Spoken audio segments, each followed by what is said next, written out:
وما يزال ملف القمة 130 المنكوبة مفتوحا. أسبوع آخر من الجدل، مناقشات، مداولات، اجتهادات، قول زي ما أنت عايز.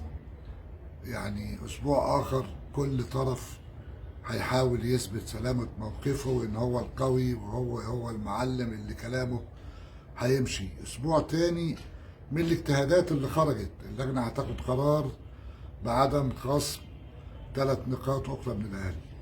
اللجنة هتاخد قرار مش عارف بأنه في 3 نقاط أخرى. اللجنة هتاخد قرار، يعني ناس بتوصل الموضوع إن ممكن إعادة المباراة. المسألة هتمشي بشكل كده لمدة أسبوع. سبب التأجيل هو إنه لجنة التظلمات قالت إنها لم تتلقى من رابطة الأندية أسباب القرار اللي خدته مرة تانية، يعني وبتتظلم منه الأندية. طيب هو الملف ما كانش كامل من أيام اللجنة الأولمبية؟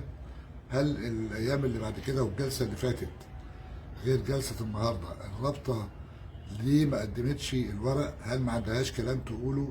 هل الرد بتاعها تاه في السكة ما وصلش؟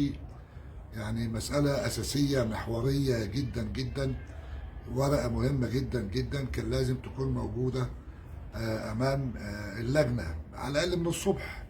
وهي ورقة من كام سطر، يعني الملف كله يعني سهل الفصل فيه، يعني لأنه محدود بقوانين ولوائح الاتحاد الدولي برضه واللوائح الموجودة داخليا.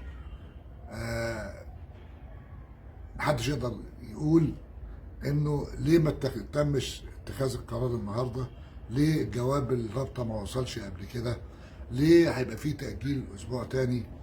مفيش غير ان انت تنتظر، وكل اللي تقدر تقوله هي كلمة واحدة من او جملة واحدة من كلمتين: لا تعليق. شكرا.